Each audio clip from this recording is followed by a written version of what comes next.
গতকাল আমাদের কার্যালয়ের সামনে সেনাবাহিনী এবং পুলিশ বাহিনী যৌথভাবে হামলা চালায়। আমরা এই হামলার বিচার দাবি করেছি। গতকাল সরকারের আইন উপদেষ্টা নুরুল হক নূরকে দেখতে এসেছিলেন। তিনি দেখতে এসে ছাত্র জনতার বিক্ষোভের মুখোমুখি হন এবং সরকারের প্রেস সচিব তিনিও এসেছিলেন। স্পষ্টভাবে তাদের কাছে আমরা আমাদের দাবি জানিয়েছি, জাতীয় পার্টিকে অবশ্যই নিষিদ্ধ করতে হবে।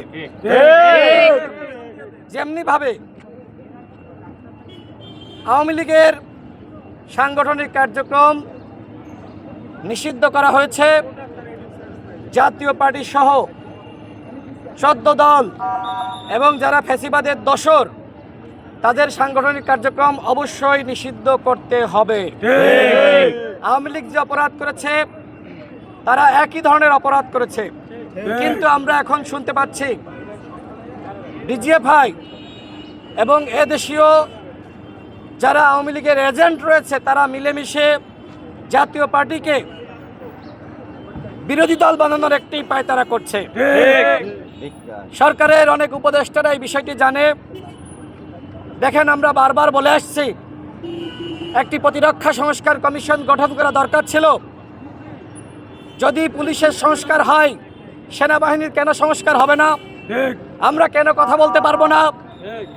আমরা জানি 14 সালে, 18 সালে, 24 সালে ডিজিএফআই এনএসআই কিভাবে নির্বাচনে কারচুপি করেছে, হাসিনাকে কিভাবে জিতিয়ে দিয়েছে। সেই ডিজিএফআই এনএসআই যারা গুম করেছে, খুন করেছে, আয়নাঘর তৈরি করেছে, তাদেরকে যদি আপনি কোনো ব্যবস্থা না নিতে পারেন, তাদের বিরুদ্ধে তাদের সংস্কার না করতে পারেন, তাহলে এই বাংলাদেশের কোনো সংস্কার করে কাজে আসবে না। সুতরাং ডিজিএফআই এবং এনএসআই তাদের সংস্কার দরকার।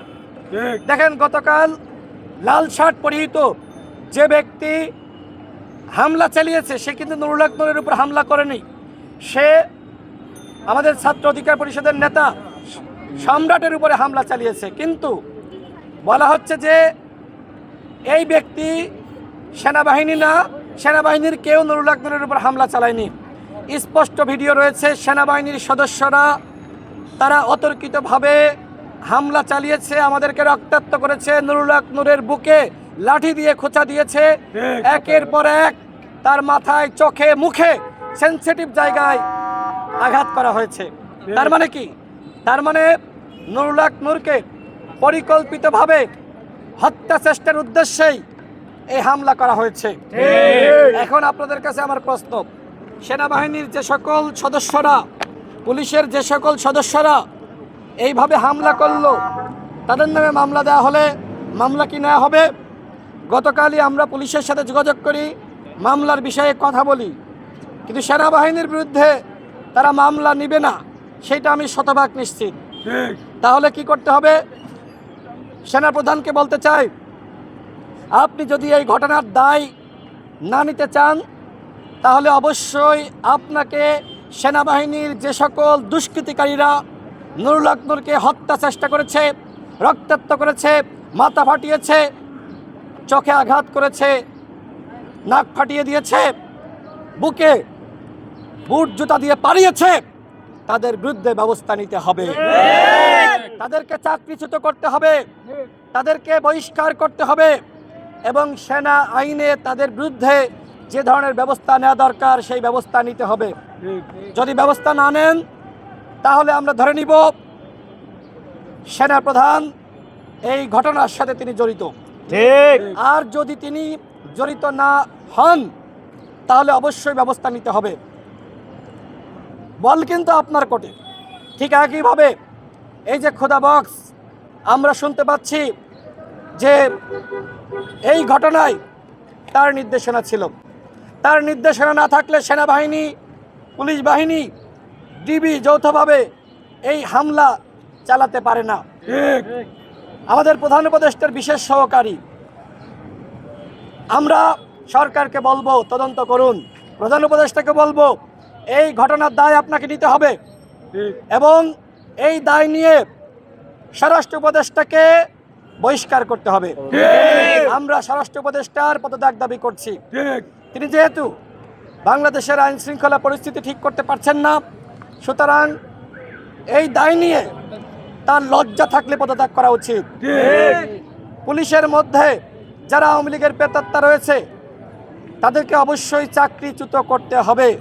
আমরা বারবার বলে আসছি, এই যে সচিবালয়ে আওয়ামী লীগ, পুলিশে আওয়ামী লীগ, বিভিন্ন বাহিনীতে আওয়ামী লীগ, গোয়েন্দা সংস্থায় আওয়ামী লীগ, তাহলে 1 বছরে ডক্টর মোহাম্মদ ইউনূস তিনি কি করলেন? তিনি আওয়ামী লীগের পুনর্বাসন যারা করেছে সেই সকল উপদেষ্টারা, সরকারের রাঘব বোয়াল, তাদের বিরুদ্ধে কোনো ব্যবস্থা গ্রহণ করেছেন? তার মানে তাকেও এই পুনর্বাসনের দায় নিতে হবে। আমাদের স্পষ্ট কথা, এই ঘটনার অবশ্যই বিচার করতে হবে। নুরুল হক নূর আশঙ্কাজনক অবস্থায় রয়েছে। তাকে যদি এই ঢাকা মেডিকেলে চিকিৎসা দেওয়ার মাধ্যমে পরিপূর্ণ সুস্থ না করা যায়, সরকারের কাছে আহ্বান থাকবে তাকে বিদেশে নিয়ে উন্নত চিকিৎসার মাধ্যমে সুস্থ করার উদ্যোগ গ্রহণ করুন। অন্যথায় নুরুল হক নূরের কিছু হলে কোনো উপদেষ্টা কিন্তু শান্তিতে ঘুমাতে পারবেন না।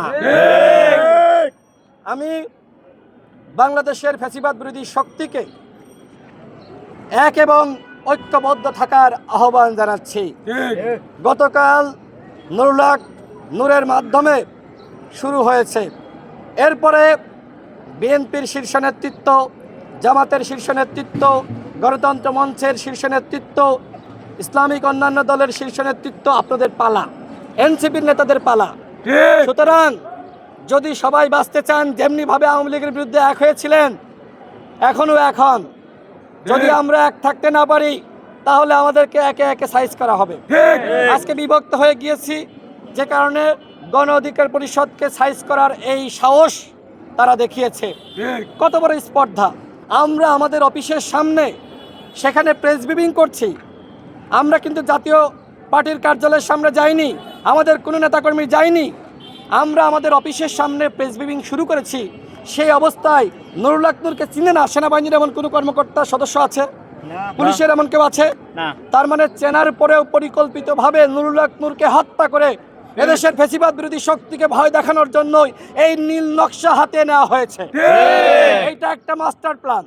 এই মাস্টার প্ল্যানের সাথে যেমনিভাবে ওই যে বিডিআর বিদ্রোহের নামে সেনাবাহিনীর 63 জন কর্মকর্তাকে হত্যা করা হয়েছিল এবং সেখানে কাদেরকে ব্যবহার করা হয়েছিল আপনারা জানেন। ঠিক একইভাবে সেনাবাহিনীর যে সদস্যরা এই ঘটনা গতকাল ঘটিয়েছে, তারা এই মাস্টার প্ল্যানের সাথে জড়িত কিনা সেটি সেনাপ্রধানকে খতিয়ে